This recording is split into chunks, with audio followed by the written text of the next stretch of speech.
Skating Lesson. I'm Jennifer Kirk. And I'm Dave Leese. Today we're really excited to be speaking with Tiffany Chin.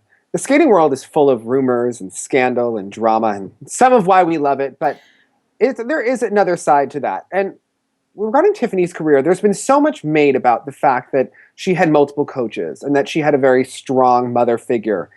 But we really don't feel like we've ever heard from Tiffany how she feels about all of it, especially in depth. So we really are excited to speak with Tiffany and hear what she feels about her career. And Tiffany has had such an accomplished skating career. She was the 1985 national champion, a two-time world bronze medalist, and a member of the 1984 Olympic team. She's a coach today, and we also want to know how she's used her experiences as a skater to help her students and help her out as her journey as a coach. So Tiffany, welcome to the Skating Lesson. Thank you. I'm happy. Yeah. So many of us last remember seeing you on TV coaching a very young BB Liang. Bring us up to date on your life. Let's see. Since then, wow, I've had a child. That's kind of huge. He is now 9 years old, and I'm teaching at the Toyota Center. I've been there for like 3 years now. Okay. Well, how many students do you have? I usually keep around like 20 or so. That's a lot. I'm sure you're busy. And so much has been made of your career, Tiffany. So how did you get started in the sport? You mean like ice skating? Oh, yeah. You're talking about like the beginning. Yeah, going back to the beginning. Oh, gosh. Okay. You haven't heard this? You're not tired of it yet? No. Okay, right. My parents bought a pair of skates at a garage sale for $1. So from that cheap investment, getting this really expensive career.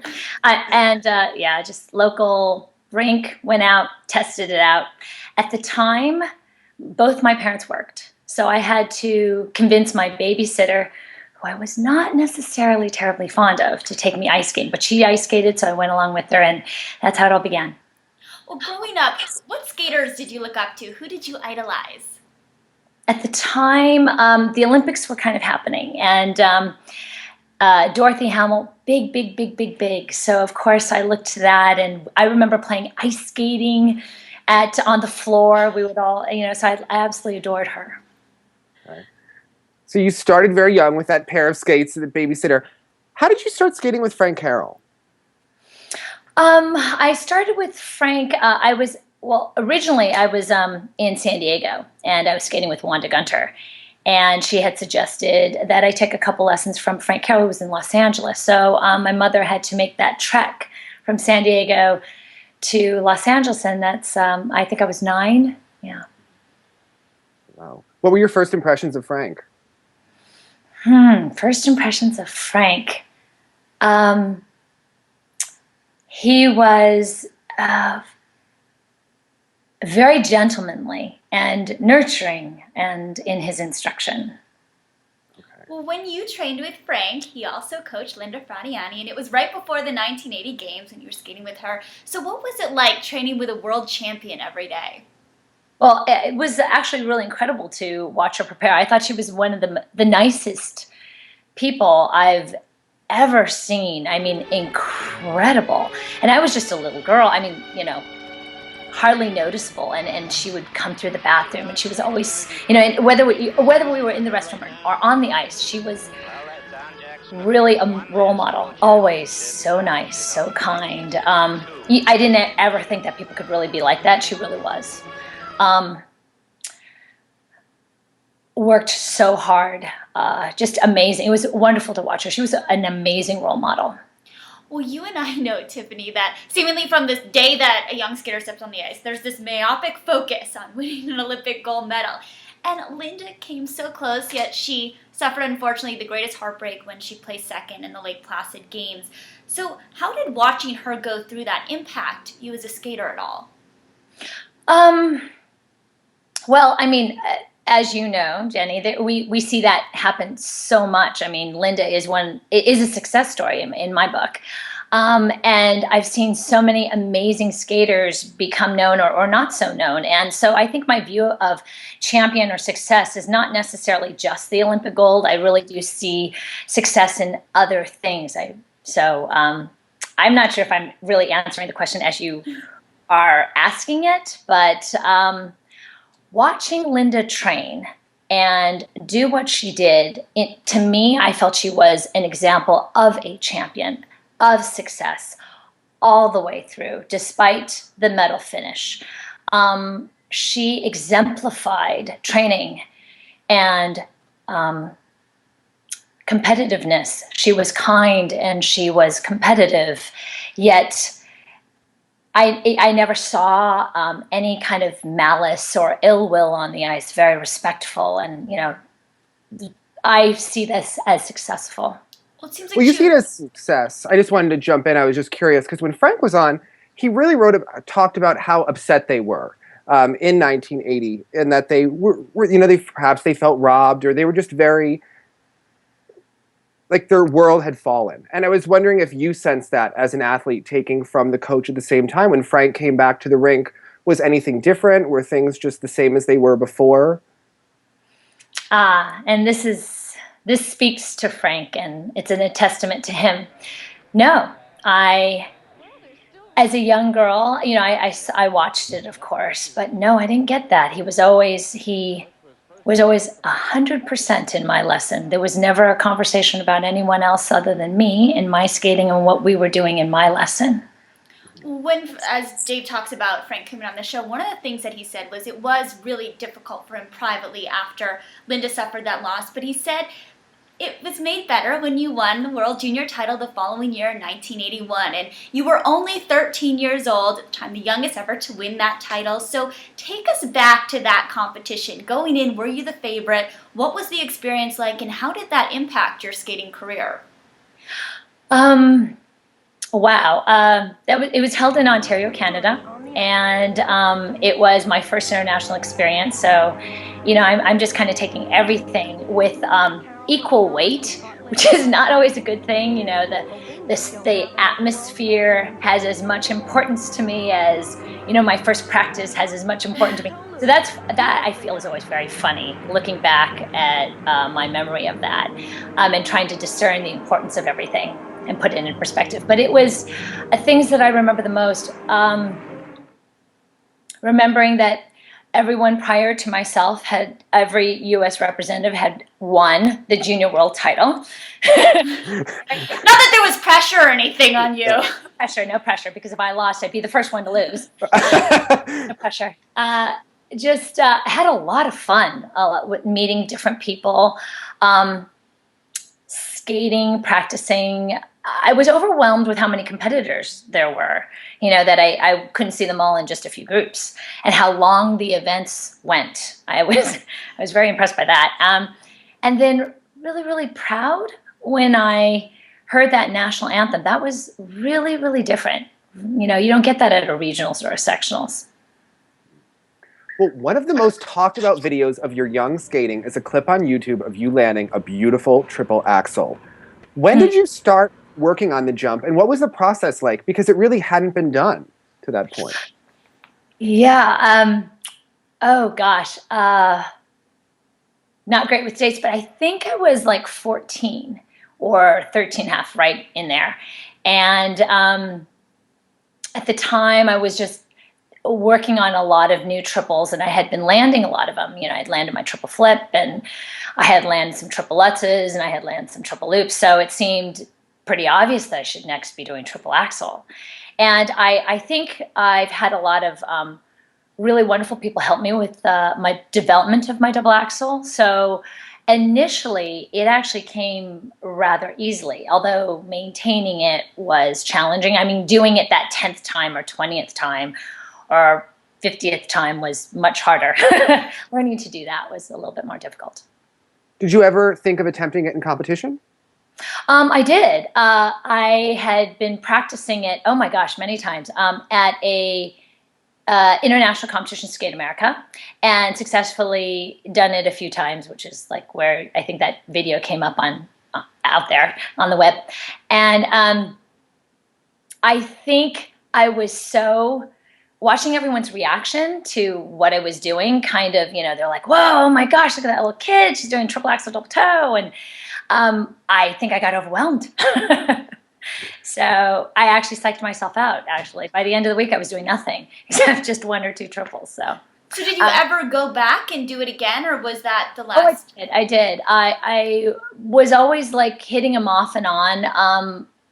Actually, pretty much throughout my career. It just by that time, when you're on team or you're trying to defend, you go with the most consistent things. And at the time, it was really just one or two triples that were hitting that title or doing what needed to be done. So because I had quite a few, or I could do quite a few, maintaining the consistency wasn't quite mastered yet.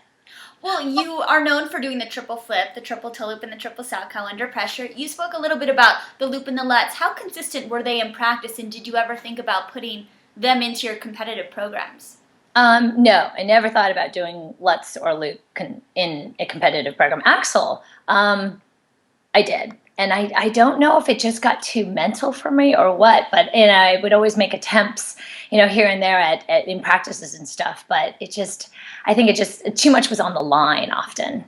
It's understandable. Well, after winning the World Junior title, you switched coaches from Frank Carroll to John Nix, and both men are so respected in the skating world, yet they obviously differ in terms of their coaching styles. So in what ways did you find them to be different, and what did they each bring to your skating? Okay, both the gentlemen that you've mentioned are legends, and they do amazing work. So I'm not sure if what I took was relative to just where I was in the period of my life or the development of my skating. But from Frank Carroll, I felt he taught me, my technique. And, I'd been taking from him since I was 9 and gotten my triples. And I really felt that he taught me that skill. And when I started taking from John Nix, I felt that he really taught me how to manage myself and how to package myself. But like I said, both of these great coaches can clearly do both sides well, but this is what I took from them. Mm-hmm. Well, I always think that if you had a young skater and you wanted the perfect skater, you would go to Frank Carroll for skating skills and really that clean technique, and then John Nix for all of the extras, the spirals, the spins, and some of the footwork. So one of the things that Mr. Nix's skaters are known for are fantastic spins. What is the secret? Does he just put more importance on spins? And was there a difference in the training of them? Wow. First of all, I would have to say that with Nix, he was always very creative in the ways he would get us to do things. So, different little drills, different ways of approaching it. Now with IJS, of course, we are looking at things a little differently. But at the time, it was very, very innovative for him to kind of go in and look at these things and say, hey, why don't you try it this way or that way? So I thought he was definitely ahead of the game there. So one of the things we always notice is that every John Nix lady has a gorgeous layback. I mean, just across the board, when you look at Angelina Kadinov, who worked with him as a kid, to Sasha Cohen, to Naomi, and really, you had a very good layback under John Nix. So what is the secret? Does he just spend more time? Is it a detail from coming from a pair skater, or what do you think is the difference? I think he was very good at looking at all different aspects, and there was a little bit more emphasis on those type of things at the time. Well, top skaters, Tiffany, they're known for their technique, and you talked a little bit about the different techniques of Mr. Nix and Frank Carroll. So when you would go out to compete, was it ever difficult for you to trust your technique under pressure when perhaps you had different coaches tweaking it along the way?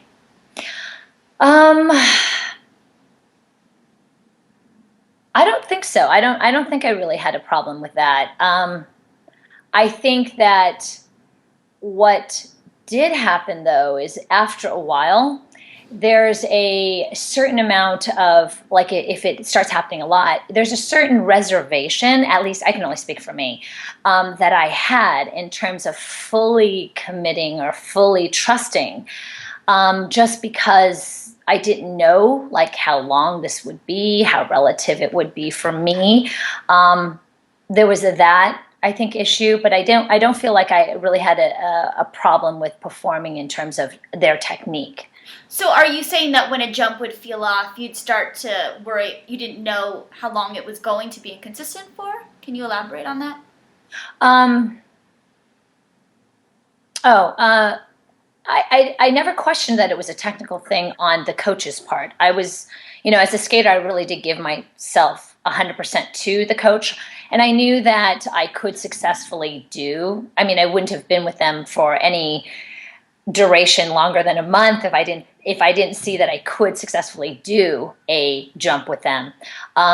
It was more, if I was inconsistent in practice, I think that had more to do with just my own issues. I mean, as you know, Jenny, it's all the mind. It's those mental games you play with yourself. Different things, and our body goes through things. I mean, there's so many issues to competition. It's not always just about the coach.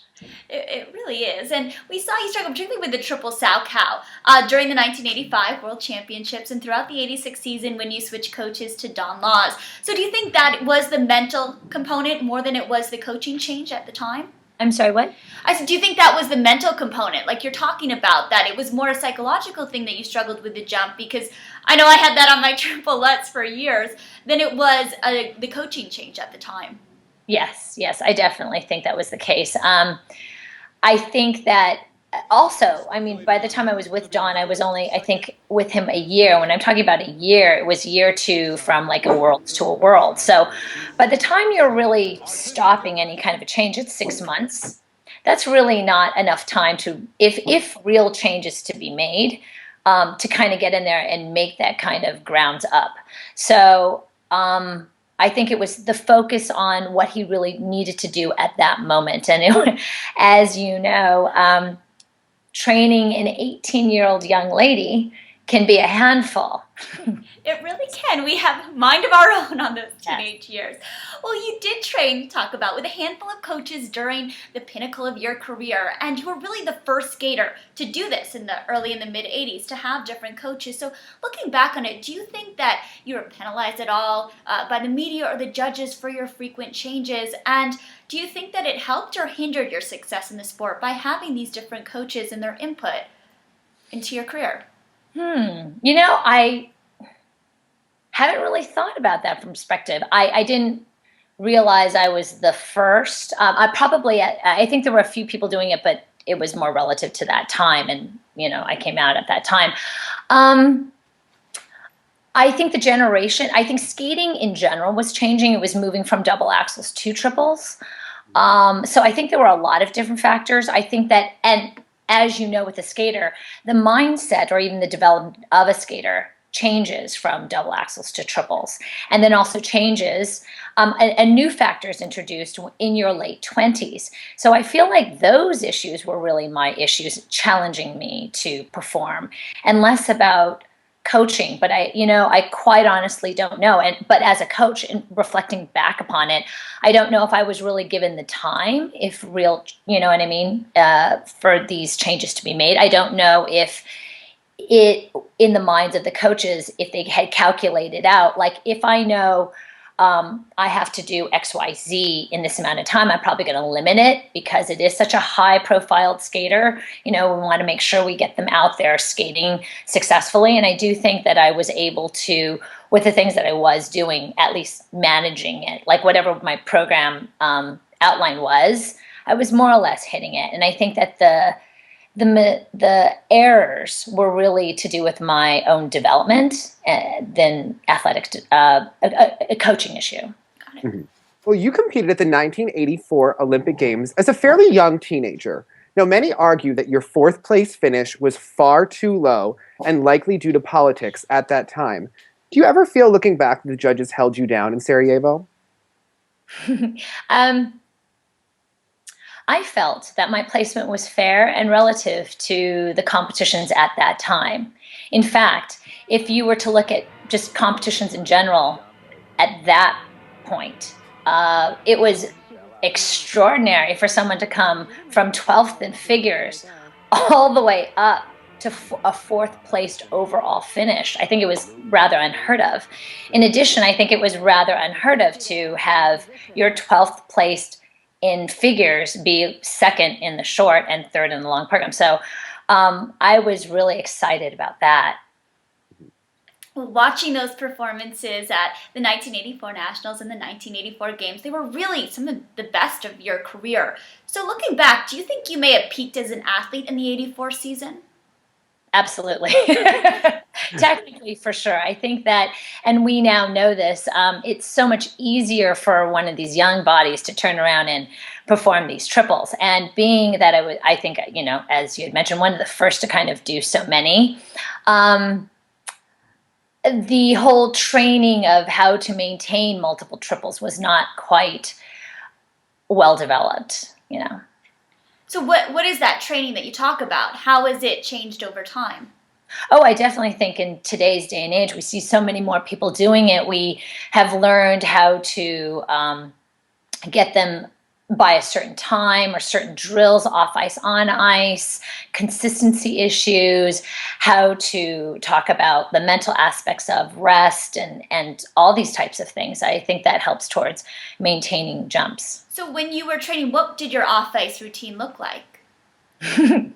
Back then? Yeah. You really want to know? Yeah. Yes. It predates you, Jenny, so it's even more archaic. Hey. Let's see, my off-ice training. Not much. I mean, well, there was a lot of exercises that was probably really forefront and very, very, very, very new and pioneer, but nothing that was really, that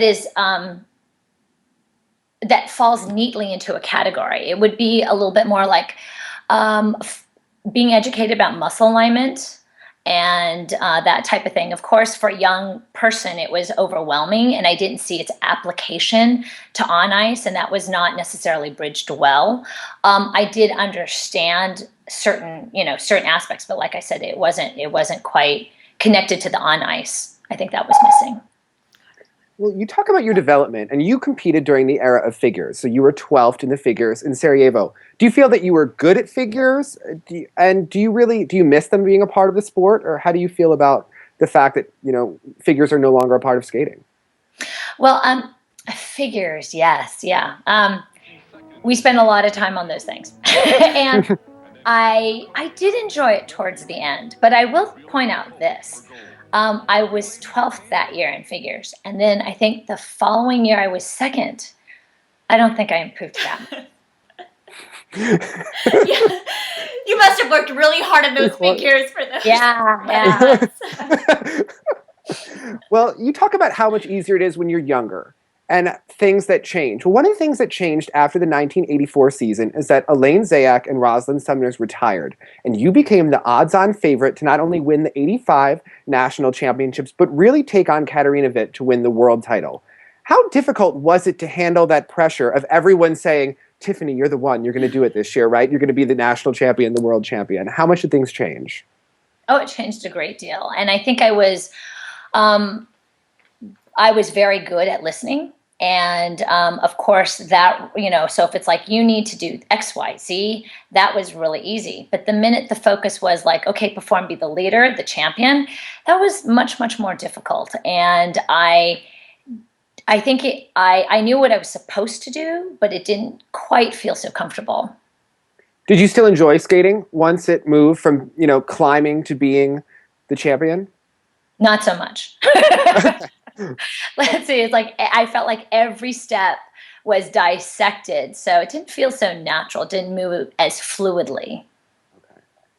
Well, you did go on to win that 1985 national title, making you the first Asian American to win a U.S. championship. Now, there are so many Asian American skaters today that it's probably difficult to imagine for many that there was a time when Tiffany Chin being the first Asian American national champion was huge news, and it really was. What impact do you think that race had in your career as a skater? Actually, to tell you quite honestly, I feel very honored, simply because at that time I then had an opportunity to go back to Asia, and I had visited Taiwan and Hong Kong and mainland, and I was so incredibly impressed at the multitude of talent that I saw and the conditions in which they trained. I thought, they are amazing and they don't really know what they're doing. They're just, so I feel so lucky to have just gotten there first, honestly. Since then, we've seen greats and Michelle Kwan, and, there are so many, Yuna Kim, and all these wonderful athletes that I just feel humbled to be there first. Well, Southern California has a substantial Asian American population, so I'm sure at school you had many Asian American friends. So what was it like going from school to the rink where you were truly a minority? No, I felt like my whole life, quite honestly, was quite sectioned off. So I didn't feel at any point that I was ever a majority of anything. So I never felt like a minority either. I just felt like I had a schedule, and, I went to that schedule. I felt very scheduled. I did too. It was, I'm sure you agree. You go to school, you do your work, you do the homework in the car, you drive, you put your skates on. Like, yeah, it's just getting from one thing to the next. Mm-hmm. And everything almost has equal weight. Mm-hmm. Yeah. And I think if I were to redo any of it, I would have liked for that to been reorganized. Did you ever feel just overwhelmed and burnt out? Yes, many, many times. And I think that makes helping young girls through that period in their life so much easier, because I can totally relate. I don't necessarily think it was just about what I was doing. Yes, absolutely. Going to the Olympics, defending a title, trying to be on the world team, that's all very stressful. But just going through being a teenager and trying to get things accomplished and changing, and the whole development thing. I'm a mother now, so I know about that stuff. It was tough. It was tough. So helping others go through it, it's much easier. Recall. Yeah, how was it when you're on television or an ABC Wide World of Sports, and then you go into school? How was that transition? Did people recognize you? Did your peers watch you on TV? Did you feel like just another student? I did. I did feel like just another student. And it was interesting watching their reactions, because, of course, to me, there is no difference between the day before the Olympics or after the Olympics or after the Olympics is aired. But people would kind of talk about it and say, hey, I saw what you did and this and that. That was really nice, and it was fun. But, nothing really ever changed. And that was both a good thing and then later on a negative thing. So when you did win the national championships as a favorite, you kind of have an exhale when you come off the ice and you're with Mr. Nix. Did you feel happier to have won, or more relieved that you did it and that it was over and everything was done with? Oh, both. But I would definitely say the overwhelming emotion was relief. I did what I was supposed to do, And of course, I was happy. As a perfectionist, I could always, almost every performance, there's always something that I could see, this could be a little bit better, or that could be a little bit better. But no, I was happy, truly. It could have been a lot worse, too. Well, every culture really has its differences and its stereotypes. And today there are books written about tiger mothers and the intense approach to Asian Americans, to academics and music and life in general. Now, during your career, your mother was really taken as the dragon lady, and you were the China doll, which is something that they would say on TV, which is really shocking. They would never say that today. Do you ever feel that your involvement in skating has been misunderstood simply and taken out of a cultural context? Can you repeat that again? That last bit. Sure. Do you think that your involvement in skating has ever been taken out of a cultural context? Elaborate, please. Well, I just think that, growing up in the music world, there's a level of intensity. And I think that there are different levels of standards. Based on if I'm going to be in the choir or the band, and some of my friends who were Asian did it, there was a different level of importance. I may have played and it was somewhat more for fun, and they may have done it and it was more serious. And and at the end of the day, they may have gotten more out of it. But I think that it's something that maybe wasn't understood as simply during your career. I think that, you talk about your approach and your perfectionism, that everything was very regimented. So are you asking, was my career and the cultural? Yeah. Okay, got it. Actually, yes, to answer your question. I think that being the first Asian American, I think that they were not quite used to maybe a different background, and not as accepting of something that is different. I think that anytime you're a product of two cultures, there's like pros and cons. And I think my childhood allowed me to develop my inner critic. And I think that the inner critic, the downfall of that is that, well, let's see, how do I put this? Can I come back to this in a second? Yeah. Okay. I'm trying to think. I would say that the critic, the trade-off for the critic is that there's a little bit of a downside. But I would say as a mother that I've learned to, get the gold without the shadow. I would say that is the product of being two cultures, that you can, the pros and the cons, and you can kind of combine them. I think that from my Chinese heritage, I was able to really capitalize on the discipline and the focus. And then from my American heritage, I was able to celebrate the individuality. That's interesting. I like how you said that. And there are very many skating mothers and fathers in the sport. I know I had a skating mom, yet your mom was kind of given that label by the media of skating mother. And you've said that she was incredibly supportive of your career. So why do you think she received such notoriety in the sport? Well, definitely. I think my mom stood out a lot to what David was talking about because of the cultural difference, because she was different, and she was different because, she was an immigrant, and she came from China, and at that time she had come and escaped the war. Japan was in war with China, and she was one of the immigrants that had actually escaped it and came to America on her own, completely on her own, and fought and developed her way. So, when I think about that, I think her story is quite successful, and I think I had it easy. I didn't have to escape out of a war. I didn't have to make my way into, finding my way into a different country, but she did, and I think that's quite incredible. And she did the best she could for me, and I feel that it was, of course, misunderstood. And I could see that too. But at the same time, I think that each generation takes the best from the previous generation and tries to better the next. Talking about the cultural differences between the Chinese approach and the American approach. And one of the things that I found interesting was I was reading a New York Times article, and your mother spoke about this, and she said, quote, "A good mother in China is not afraid of adding pressure. She is praised because she will not miss the opportunity to instill values in her children."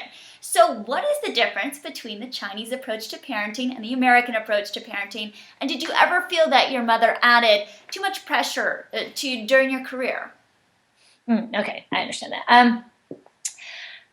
I think that the Chinese culture definitely addresses and puts a lot more emphasis on respect and respect towards elders. And so you can see that a lot of whatever their upbringing or their information will really, really center around that. Filial piety, they have words like that, and the way they do their wedding ceremonies, and they address their elders, and just so many of the cultural traditions. And then for the American culture, I feel that it celebrates individuality and really nurtures that idea from the get-go, right from the very, very beginning. So praising and protecting identity from a child to young person to adulthood. So in this area, I feel like the two see things very, very differently. And I think on the topic of pressure is difficult across cultures. It is difficult for anyone to handle, and it doesn't matter what culture you come from, pressure is difficult. I think that when one does that, what starts out as being very, very helpful sometimes in the beginning, knowing where you stand against someone else. That's great in the beginning. Hey, I'm on the bottom of the barrel. I'm on the bottom of that triangle. It's so easy to look up. And then as you get closer and closer to the top, that perspective changes and it becomes so much more difficult to stay. And I think pressure is a difficult thing, period. I think this day and age is so much better at it. There's so many more tools. There's so much better education. The thank goodness for the athletes today. This day and age is so wise in how it approaches, as well as it'll approach it many different ways, the mental aspects and the strive for excellence. So I think that pressure is so much better handled and addressed in today's age. So looking back on it as we talk about pressure, what do you think you could have used as an athlete that would have helped you during your career?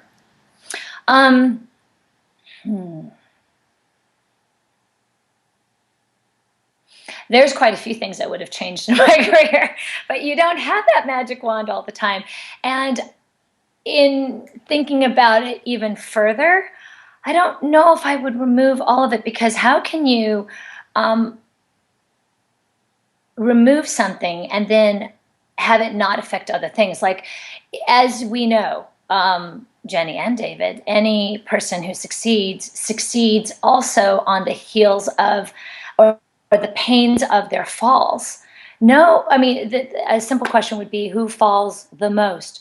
The winner or the loser? Well, clearly I'd be the winner because they try more. So I don't know what I would do exactly differently. I know that I would do some things differently. I don't know if it's cultural. I don't know if as a young person, I could turn around and have done that. Does that make sense, Jenny? Yeah, that I know the same way. Looking back on my career, there's a myriad of things that I wish I had or could have done differently. But at 18, 17, you just don't have the tools you're trying to just handle this career and to survive in many aspects. Yes. And I think that goes hand in hand with the whole like Olympics thing, like the question of, because a lot of people have asked me, you were, second in the short program, you were third. Don't you feel gypped? You were fourth overall.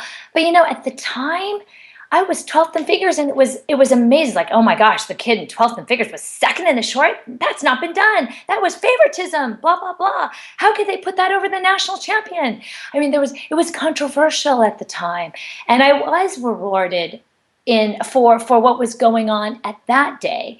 And so I think I can't compare success for what I would have done then to what I would be doing now. I think that I don't think there was many people that could have had many girls that had multiple triples. I don't think there were many examples of a skater that had come from a dual background. I think I was probably the first in that particular area, and the more statistics you get in that, the better you get. And I'm happy with the successes I've had, and even the dips, even the downs. I mean, there's no success without a down. There's no mountain without a valley. Mm-hmm. Sure. Well, when one reaches the top level of anything, egos are everywhere. And you say that you trained with legends, and I don't think anyone would ever dispute that. Now, many of your former coaches are known for commanding immense respect and often not really encouraging a lot of dissent.